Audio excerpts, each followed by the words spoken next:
Yes, like Alexandra said, my name is Emily Conklin. I'm the program manager at Sailors for the Sea, and today I'm going to talk to you a little bit about our Clean Regattas program and also our pretty freshly launched Clean Class initiative.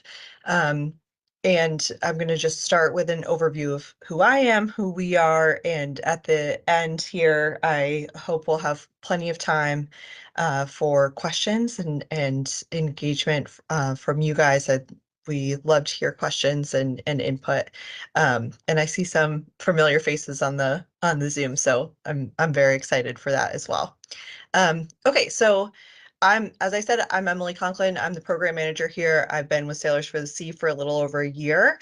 My background is in marine biology, so I really came to this from a conservation point of view, and my interest has always been in engagement and education and helping the public to really take sustainability into their own hands. So I was so excited to be able to be a part of the Sailors for the Sea mission, which is to engage the boating and sailing community to protect the world's oceans. So we're based in Newport, Rhode Island, but we work all over the world, which I'm going to talk a little bit more about.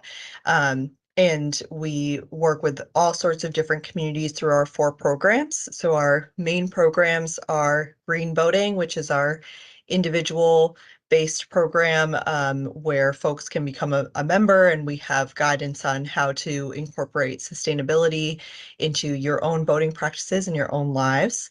KELP, which is Kids Environmental Lesson Plans. And that is our education program where we work with educators and parents and all sorts of different folks to teach the fundamentals of environmental science and marine science and how to protect the environment to kids in sailing programs and all over of different backgrounds. And then we have our Skippers program, which is our volunteer program. We have 20 amazing individuals in that program from mostly the US and Canada, but we've recently expanded to be in a lot of other, to be worldwide. So we're, um, sorry, I'm just getting a little bit of an echo now. So sorry about that. So we also have representatives in Australia and Denmark, and we're really excited about that expansion. But the main reason that I'm here today is to talk about our Clean Regattas program. And that is perhaps our best well-known program. It's definitely our biggest program. And it's very we've been very excited about the growth of that program and also of our collaboration with World Sailing and to be able to take this to a lot more communities and classes through our World Sailing collaboration. So just to take a step back, as sailors and boaters, we see so much of the devastation of our planet, and this is really what Sailors for the Sea uh, is about. This is why, what our wake up call was. So when you're out there sailing, whether that's competitively or cruising or whatever, however you enjoy the water, you are going to see things like plastic pollution, devastation from storms, which are becoming more frequent with climate change, pollution through oil spills and other contamination, and harmful interaction with marine mammals. And so Sailors for the Sea was founded in 2004 as a response to these stressors that our playground sees. We want to ensure that we can protect these resources for years to come so that we can always have the opportunity to enjoy and recreate and sail on beautiful waters around the world. So Clean Regattas is a response to those stressors and a framework, a way in order to reduce the environmental impact of sailing events. So I'm going to talk in much more detail about the component pieces of the program, but the high level is that this is a way for events to engage with sustainability and take stepwise actions to change their impact. So reduce the environmental impact of the sailing event without compromising the sailing integrity. So through things such as refillables, engaging with better practices for cleaning boats and reducing toxins that go into the water, and then moving away from motors that use fossil fuels to using potentially electric marks and that sort of thing. And we've seen really great engagement in this program since we started so Sailors for the Sea was founded in 2004, and our first Clean Regatta was in 2006, where 5 events in the United States in Maine and Massachusetts participated. And since then, which is almost 20 years now, which is pretty wild, more than 3,500 events have participated all over the world in 53 countries, engaging more than 1 million sailors. So it's really incredible to see all communities and folks all over the world pick up on our principles and adapt this to their yacht clubs and races. Just this year, our events so far have prevented about 1.2 million single-use plastic water bottles from ending up in oceans or in waste streams through the best practices. So we really are seeing quantifiable impacts of these changes. And as Alexandra said in the beginning, the collaboration with World Sailing is really helping to elevate the profile of our event and to increase the impact. We're so honored to be included, and so glad that the priority is on sustainability and reducing the impact of these huge events that World Sailing has and that you all are a part of. We are, as you may know, included in the Sustainability Charter, so that sanctioned events have to achieve platinum level Clean Regatta status, and I will talk about what that is in a minute. And so I worked with some wonderful folks this year for the qualifying event that was held in The Hague, and it's just really great to see organizers and the leadership like Alexandra dig into this program and want to support these goals in order to make sure we're protecting these resources that we get so much enjoyment out of.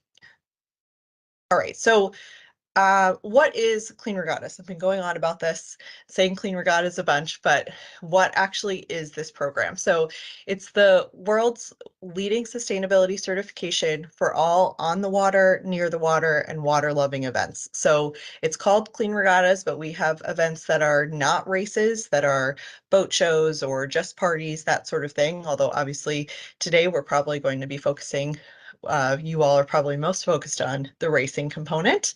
It's a stepwise certification, so the toolkit includes 20 best practices, and I'm going to go through what those are and give examples. And of course, if there are questions on how to fulfill them, or we will definitely have time for that at the end. But the program, as I said, is used in many countries all over the world, and we really strive for this to be customizable to the experience of or the needs of whatever program is aiming to be more sustainable. So we recognize that this is not a one size fits all. So there is no need, to right out of the gate go for our highest to try and accomplish all 20 best practices. It's really about progress over perfection and seeing what solutions work best for your system and then growing from there. So I also want to mention that this is free and a self-assessment tool, so there's no cost for your yacht club to be using the Clean Regattas program. My whole job pretty much is to work with organizers to help them figure out what works best for them and how they can grow in this program.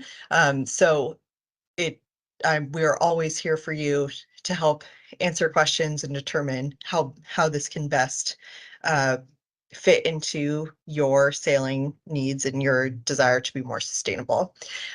So based on however many best practices you achieve, you receive a level of certification starting at participant and going all the way up to platinum, which is as I said, our highest level.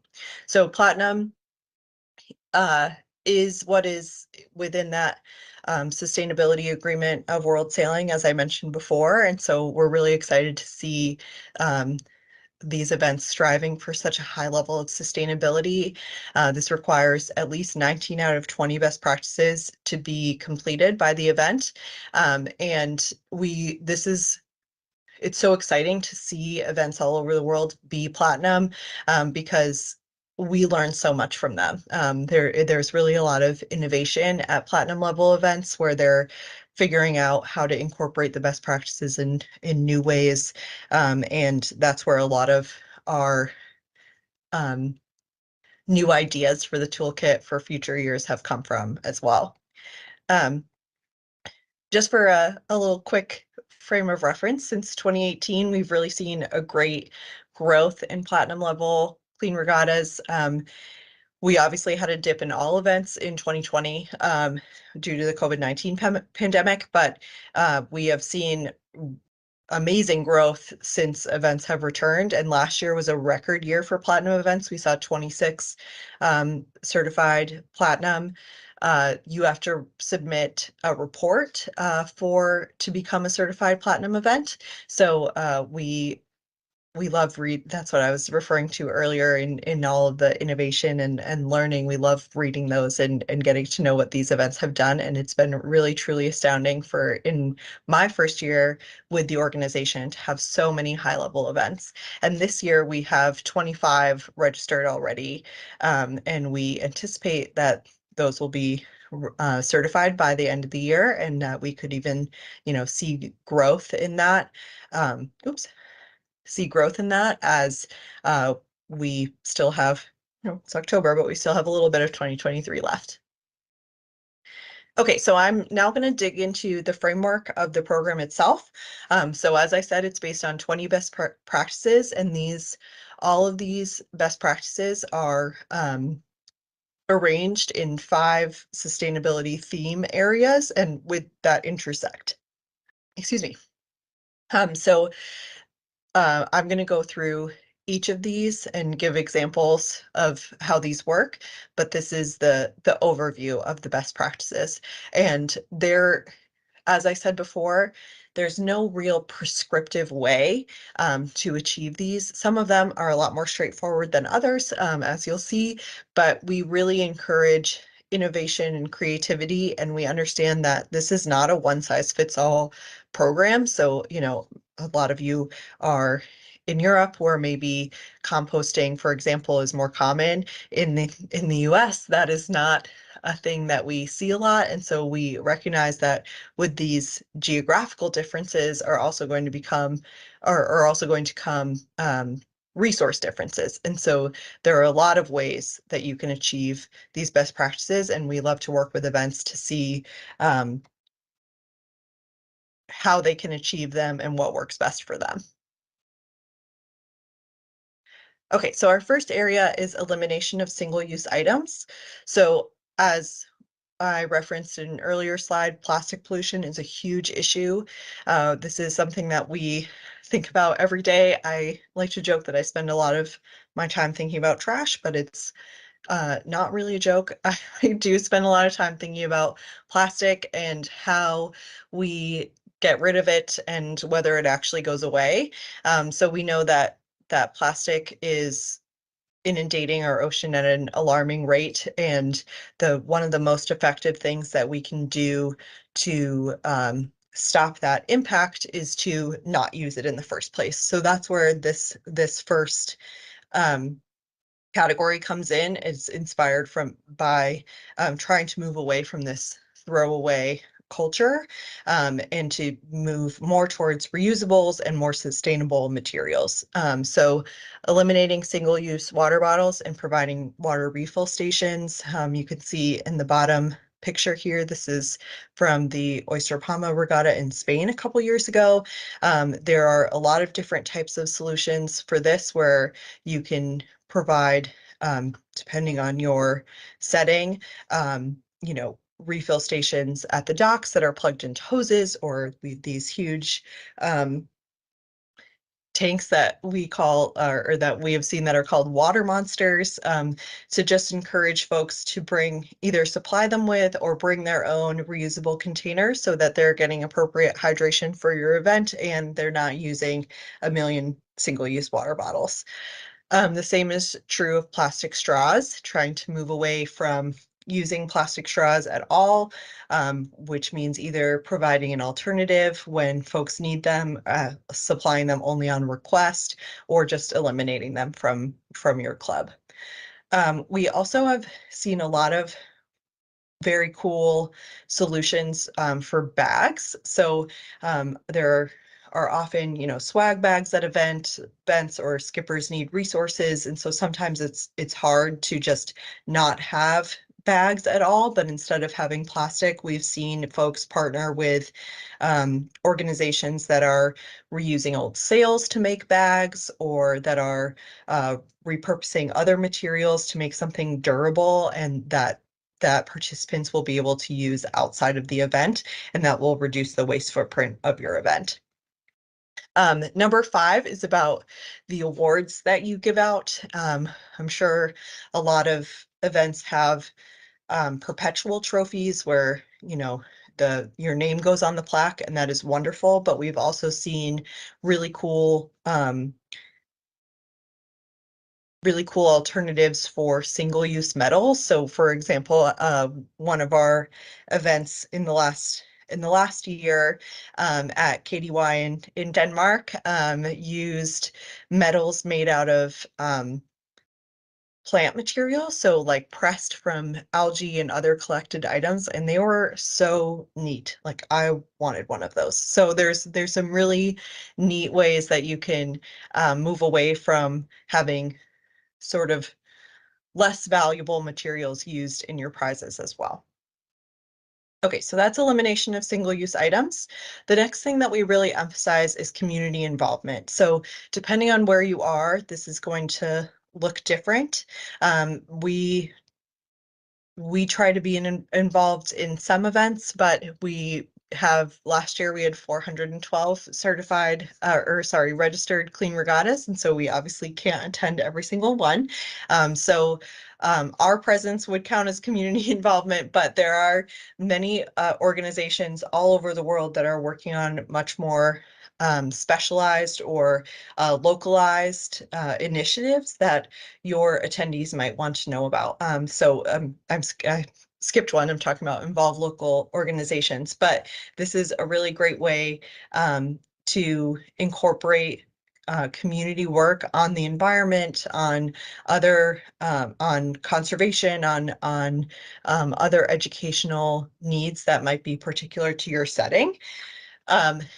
Which I always get really excited about as an education person myself. We also encourage all events to publicize their sustainability efforts. So whether that's through your race documents themselves, your social media, your website, and word of mouth or interviews, whatever ways you talk about your regattas, to also highlight the work that you're doing to make it a clean regatta. Folks love to know, and I think it's a lot more expected now. Attendees want to see what the event is doing in order to make your event more in line with sustainability and the environment. Drink water there. This a great example of this, which is the top photo, is from the Spetses Classic Yacht Regatta in Greece. They had an organization come in and talk about invasive species in their area by their island, and how to prepare and eat them. So this was both number 7, involve local organizations, and number 9, serve local food or source seafood sustainably. So this was a really cool and engaging way for this regatta to educate folks on what invasive species are and how we can get rid of them in a way that is responsible and delicious. We also encourage events to use reusable signage. So the bottom photo here is from Kiel Week in Germany. And so that can be for everything from directions to waste management, you know, what goes where, labeling where water stations are, things of that nature, and to avoid putting anything on the signage that would prevent it from being used the next year. So avoiding dates, avoiding that sort of thing. And sometimes this is a little bit tricky if there are annual sponsors for events.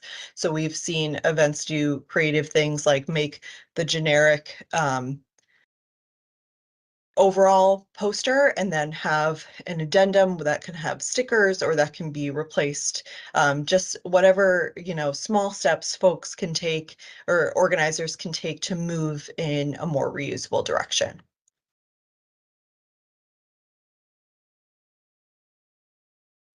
So that brings me to responsible waste management.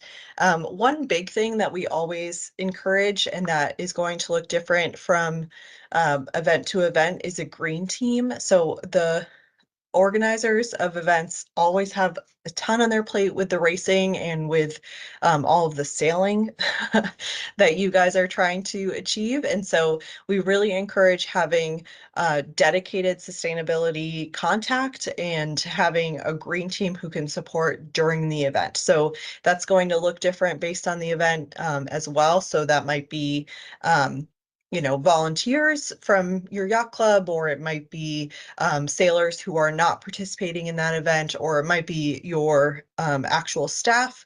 All of that is fine. Green teams of all sizes are helpful, but it's really a key component we found to success, because if it's just one person, you can't be everywhere during the event. And so it's going to be extremely helpful to have this team who is aware of what you're trying to achieve and knows the ways in which you are doing that. So if sailors have questions, if there's a problem during the event, and I'm sure you guys know there frequently problems during events. So you have someone who can respond in line with the goals that you're trying to achieve. Um, and then in terms of the waste itself, we always encourage paperless event management. So much can be done online now. So many documents, you know, there's so many great resources to post your race documents online, to have folks register, you know, even like the way that you did for this webinar. Those things can be extrapolated to be used for events of all sizes pretty much, and really reduce the amount of paper that you use. And then with the waste that is produced, we encourage very specific signage at waste bins, and if possible to have one of your volunteers there. We think this is, or I've seen firsthand that this is the most successful way to have waste be sorted properly, especially if you have folks coming from all over where their practices might be different and they might not know what goes in recycling, what goes in landfill. To have someone there to help you say that goes here is really invaluable. And along with that, number 12, the best practice number 12 is diverting food waste from the landfill. So this used to be just composting as a best practice, and we have a lot of events that compost. We really encourage composting. I'm sure there are a lot of places that this is very common or mandatory even, which is amazing, for all food scraps to go into compost.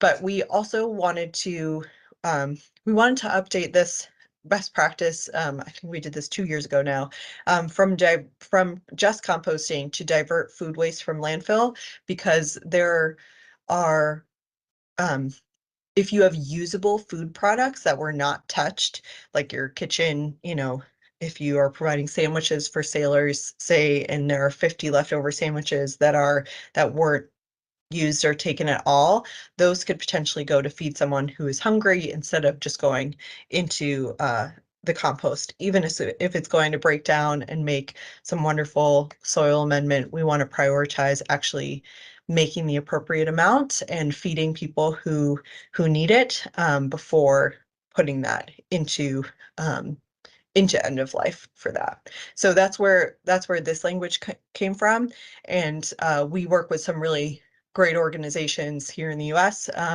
To pick up extra food, and I'm sure that there are many similar organizations in other locations throughout the world as well. Okay. Perhaps my favorite is the environmental stewardship area, although it's hard to choose. They're also good. And this is about behaviors and how we interact with the environment, encouraging and fostering stewardship towards the environment during your event. So we encourage folks to host a beach or marina cleanup. So wherever your event is located, either dedicate time during the regatta, before, after, or encourage participants to throughout their day do a 2-minute beach cleanup. So just, getting them into that frame of mind where wherever they are, to stop, look around, see what they see that shouldn't be there, pick it up and make sure it ends up in the appropriate receptacle. Um, we also these often also overlap with community engagement and having local organizations involved. We've seen a lot of great success with partnering with other nonprofits or local schools, that sort of thing, to conduct a beach cleanup or to do some other activities that achieve number 16, which is increase awareness of wildlife and habitat protection. So all of the events that we see occur in some really amazing places that have unique ecosystems. And sometimes, we get so focused on the event itself or the racing that we forget what the environment that we're racing in uh, is all about. So we want to ensure that these events also incorporate the unique details of, the Mediterranean, or these photos are in the Gulf of Maine in the U.S., which are all just really unique ecosystems that folks don't necessarily know a lot about.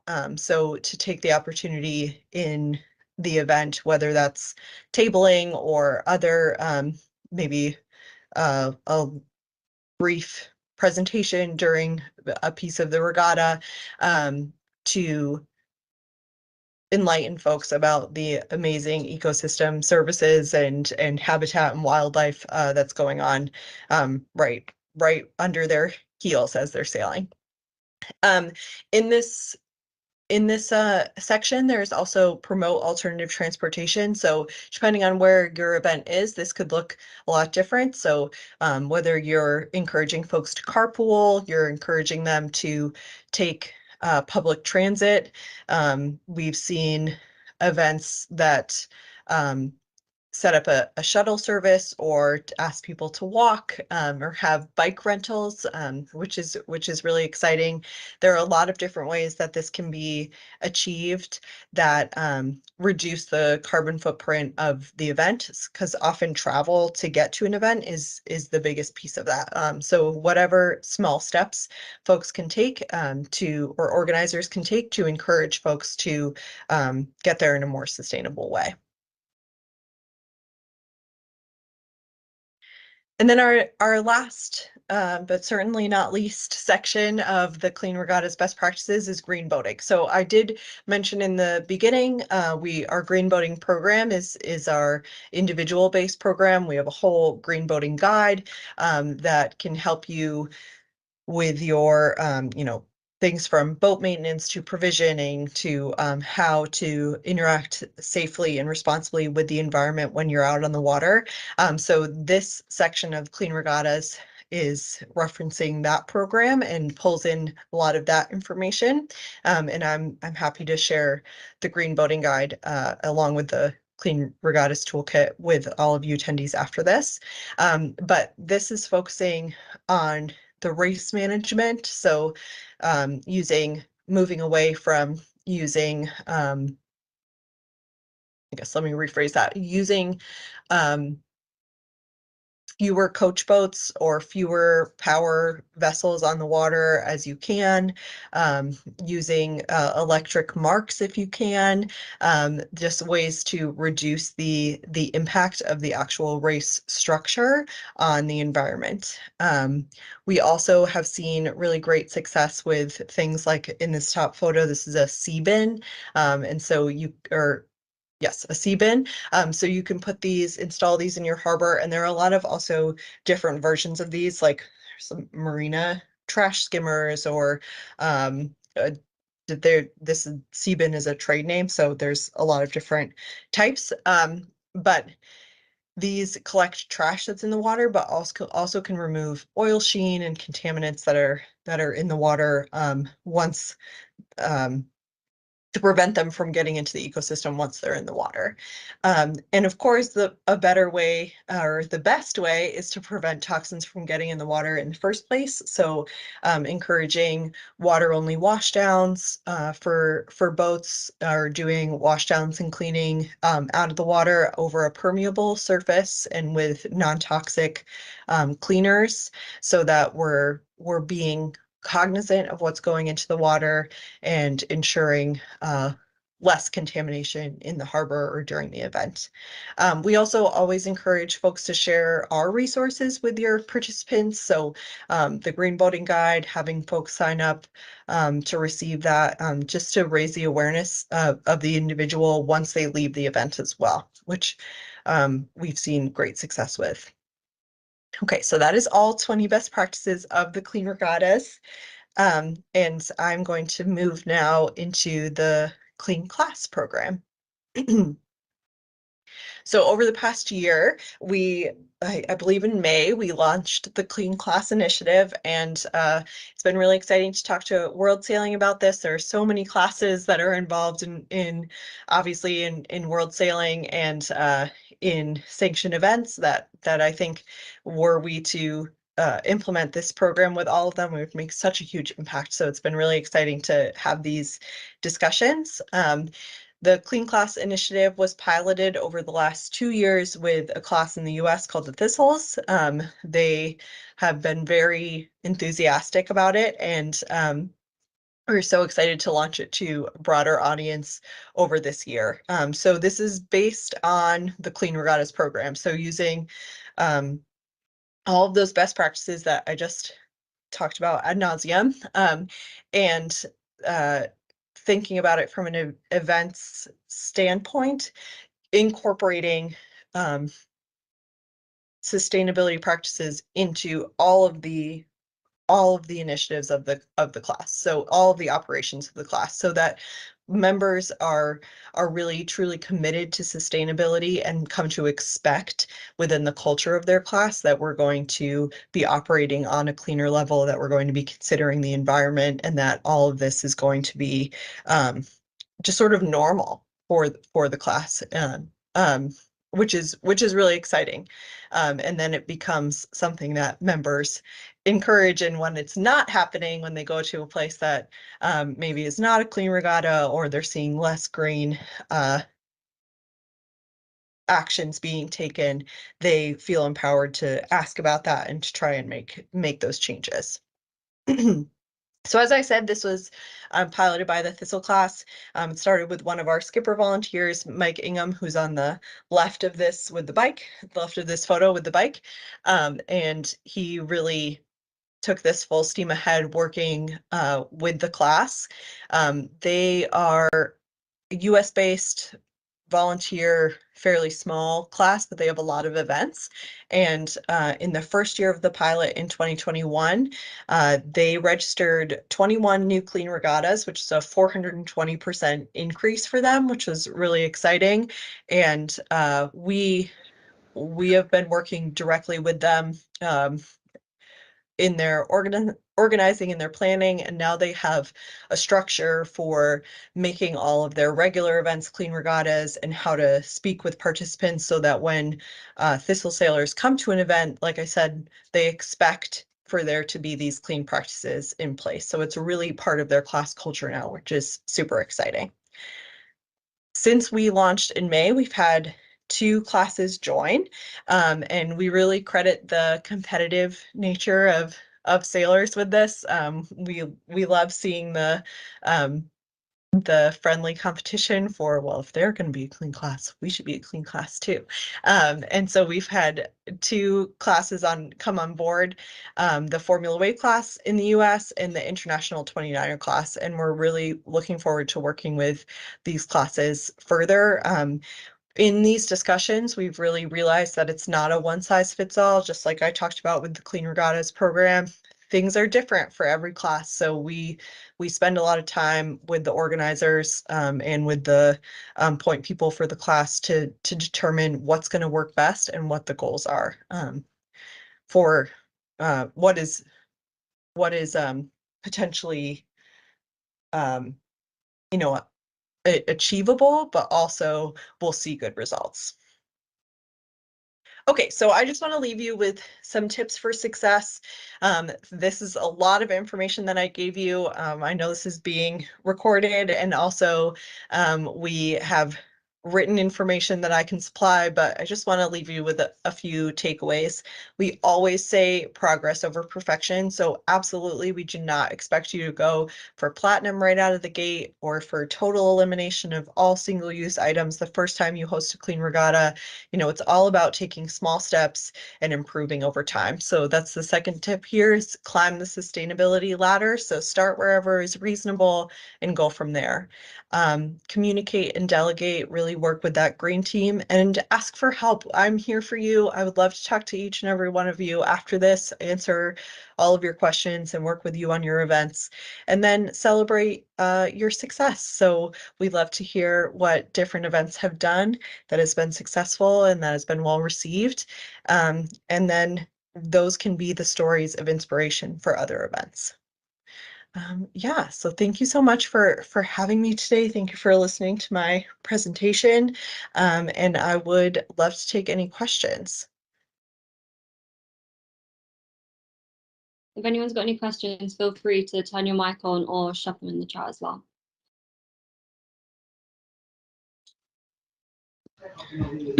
Hi, can you hear me? Yes. Yeah. Okay, perfect. Thank you for the presentation. Quite nice list of things to think about, I think. Great.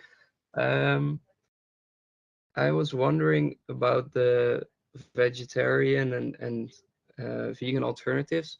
Why Yes. is it not on the list, as in because now it's provide alternatives only, and compared to serve local food is like you have to serve all of your food locally, right? But why is it not on the list as like only serve vegetarian or vegan food at all, like completely at the events? Because I guess that would reduce emissions drastically on if you have 1.2 million people joining these events. Yeah, that's a great point. So a lot of the best practices are phrased in a way to try and be not intimidating and inclusive. So we don't want folks to think that they absolutely can't serve any meat or they have to go from, 0 to complete. And it is interesting because there are some places that probably could serve a more emissions friendly diet, including meat, based on where they are, if they're able to source that, pescatarian diet or maybe certain meats from within their locality. So we don't want to necessarily eliminate that option for folks, but we do definitely encourage it. And that is something that we update this every year. So it's definitely something for us to take under advisement. Okay. No, that sounds logical actually. Okay, thanks. I was wondering also about the transport of boats and surfing equipment, because you said, do you have any suggestions on that? because you were talking about transport to the event, I suppose, with biking or public transport. But of course, there's also the whole thing of getting the boats to the events or the surfing equipment by airplane or stuff like that. Yes. To mitigate that, or Totally. That is a great one. I don't have a suggestion off the top of my head. Definitely with working with, worldwide events, you are going to have some airplane travel for both the people and the supplies. I think that is something that I think a lot of the sailing community is grappling with of how we can maybe consolidate shipping, consolidate, so that we're making this as efficient as possible, but I don't necessarily think it's something that could be eliminated entirely. Let me think about that. Maybe I can get back to you with more options. That's a great question. Okay. Oh, thanks. All right. Hi, Hi. Emily. I would Hello. ask a question. Great. Is there any way we can download your presentation or any link to do that? I'm going to share this with Rebecca. Rebecca, will this be shared with attendees? Yeah, sure. So we actually launched our new resource hub on the sustainability page of World Sailing's website, and it will be in there. Once Emily has shared it with me, I will put a link in the chat for you in 1 minute. Yeah, sure. So you should be able Great. to access it. Thank you. And another question is, I see from your email address that you are part of Oceana. Yes. So if you want to contact you or need any help, as you mentioned, to ask for help, we can contact Oceana or Sailors for the Sea, or what is the relationship between them? That's a great question, and I'm sorry I didn't talk about this right off the bat. So we are part of Oceana. We joined forces with them in 2018. So Sailors for the Sea was founded as its own nonprofit, and then in order to combine resources and to really push more on the policy front, we joined forces with Oceana in 2018. So in terms of who to contact, I'm the point of contact for the Clean Regattas program.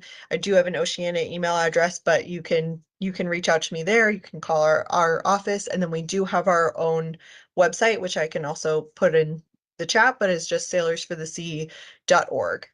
So all of the information would be accessible there.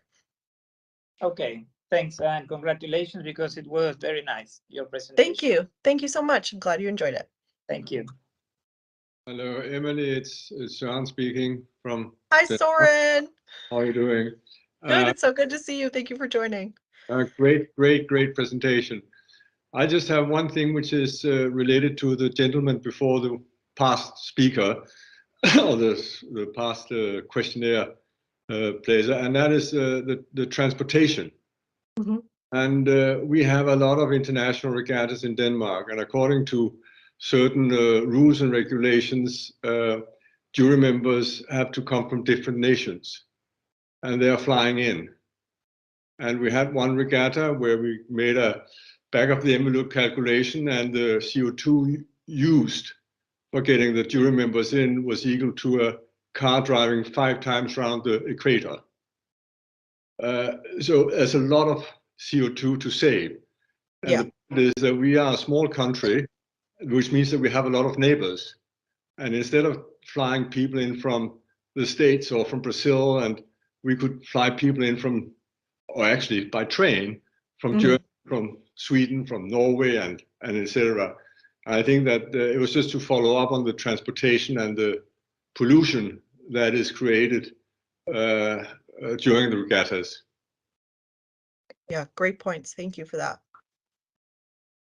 Yeah, I guess it's a lot, and I'm wondering if maybe it's possible to ship like surfing equipment by train, but it's not like putting in your surfboard on a plane in that way. But yeah, so I think it's definitely a complex issue.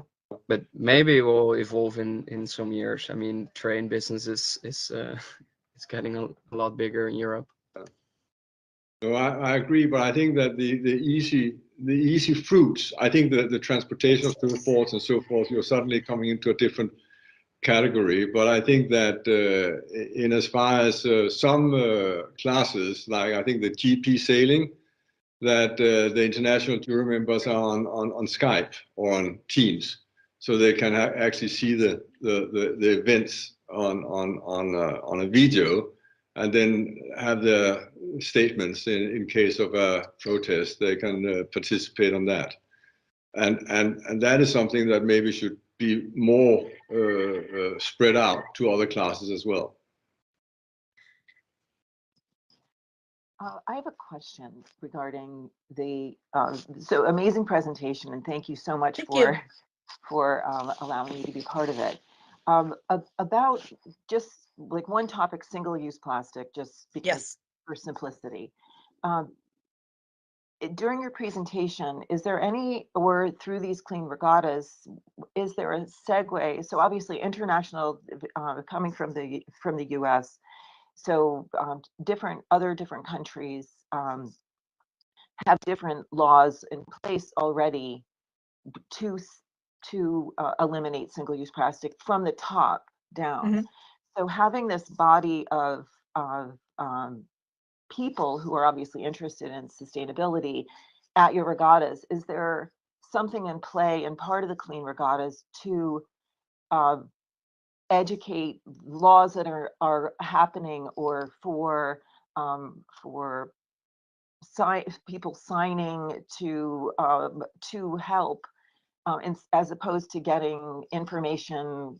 Am I making any sense? I haven't Yes, had yes. I think I'm understanding for sure. Okay, so to like having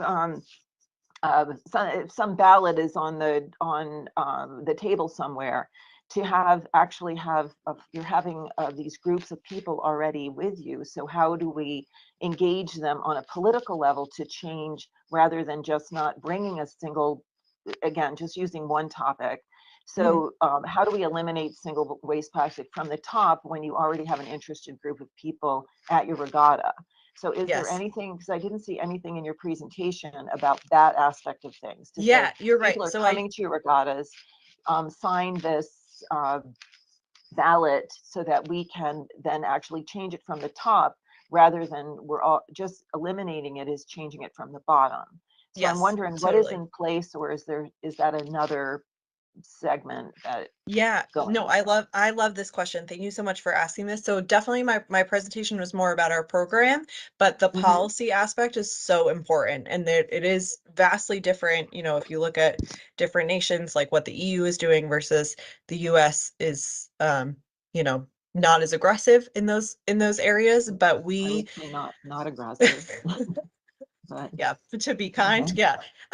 But we and this is a great strength of being with Oceana. Oceana is so focused on the policy and how we can work at every level, from local to state to federal, to make changes that will be more enduring. And so we do have a lot of petitions. We have information about what is going on on those levels, you know, if federal plastic litigation, or not litigation, legislation that is moving forward, and how folks can get involved. And then we also have resources on how to start that in your area. So if, for example, we're in Rhode Island, if somebody in Rhode Island wanted to implement a plastic bag ban in the state, or at the state level, what are the mechanisms to do that, and how can we support you to do that? So yes, we definitely encourage and are happy to share information on how to push that forward, and we have a lot of resources on that I can share if you're interested, for sure.